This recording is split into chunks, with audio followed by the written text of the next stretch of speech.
Vou propor duas questões inicialmente, com o linguajar mais popular, fugindo do tecnicismo, para que aqueles todos que nos ouvem nesse momento, especialmente os brasileiros que estão tendo a sua vida comprometida por uma crise econômica brutal, que promove um caos social, com um desemprego que se alarga de forma exuberante no país, para que eles possam entender as causas desta crise. Em primeiro lugar, doutor Ilan, eu indago sobre a dívida pública. Eu vejo esse como o grande gargalo, o desafio maior para essa equipe econômica. O que fazer? Até agora não ouvimos de governos anteriores e do atual solução para essa monumental dívida pública. No orçamento está consignado 1,328 trilhões para o pagamento de juros e serviços da dívida neste ano, enquanto 46 bilhões restam para investimento. Um contraste gritante e lamentável. Nós sabemos que outras nações endividadas, cito a Alemanha, por exemplo, gastam para a rolagem da dívida proporcionalmente a metade do que nós gastamos no Brasil. Qual a alternativa? O que pensa o governo? O que pensa a nova equipe econômica? O que vai propor para o escalonamento desta dívida, a fim de que se evite essa compressão sobre a economia nacional? A outra diz respeito a juros e a subsídios praticados, as taxas privilegiadas de juros, que alimentam grandes grupos econômicos, os campeões nacionais, especialmente aqueles mais próximos do poder, e alimentam outras nações, especialmente algumas ditaduras corruptas e sanguinárias mundo afora.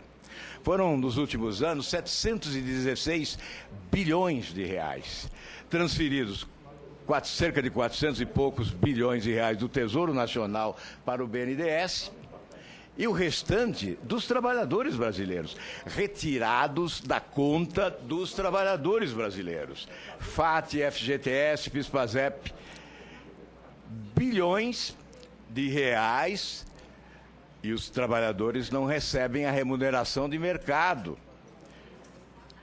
Não, eles estão tendo seus recursos subtraídos. Numa linguagem que eles entendem bem, eles estão sendo roubados pelo governo federal, que utiliza os recursos que lhes pertencem para fazer gentileza a grupos econômicos e outras nações. Gentileza, portanto, com o chapéu do trabalhador.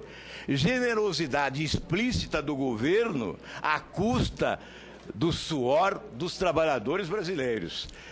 O que proponho para análise de Vossa Senhoria é se seria possível a extinção, a eliminação dos juros subsidiados, esses juros privilegiados praticados pelo BNDES. Se não poderíamos, a não ser em circunstâncias excepcionalíssimas, a prática de juros subsidiados, mas de modo geral, a mesma taxa de juros praticada pelo mercado. Se nós eliminarmos esse subsídio generoso, certamente nós puxaremos para baixo a taxa de juros de mercado. Então praticaremos uma taxa de juros inferior à praticada atualmente. O senador coloca algumas questões extremamente relevantes, começando pela questão da dívida pública. A dívida pública, de fato, é a questão mais iminente que temos hoje no Brasil. E é por isso que as medidas recém-anunciadas, elas focam nisso. Em vez de ter um teto de endividamento, tem um teto para despesa. Tendo um teto para despesa, no final das contas, acaba-se tendo um teto para o endividamento. A vossa indagação sobre se juros subsidiados tem impacto, e quanto mais a gente trabalhar nessa questão de juros subsidiados, melhor vai ser para reduzir os juros na parte livre.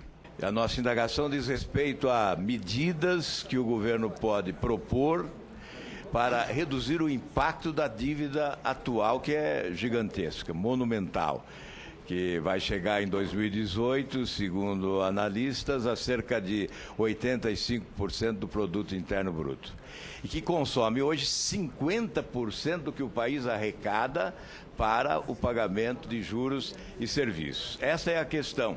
O que o governo pretende fazer para reescalonar o pagamento dessa dívida de forma a comprimir menos a economia do país.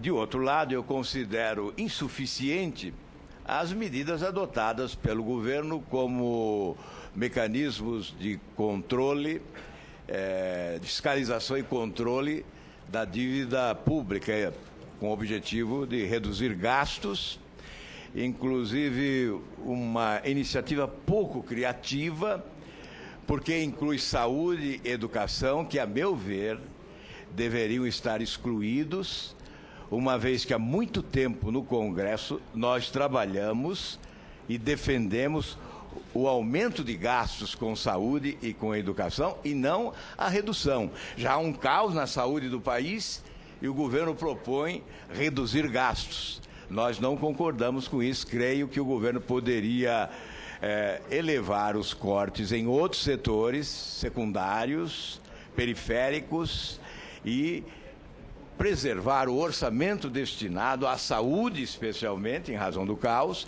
e à educação. Creio, portanto, que são medidas insuficientes também no combate ao endividamento público. As despesas correntes cresceram de forma extraordinária nos últimos anos e quero crer que o governo necessitaria de adotar medidas de maior profundidade, determinando um corte de maior radicalidade para reduzir gastos correntes e reservar espaços para investimentos, porque eles foram terrivelmente reduzidos.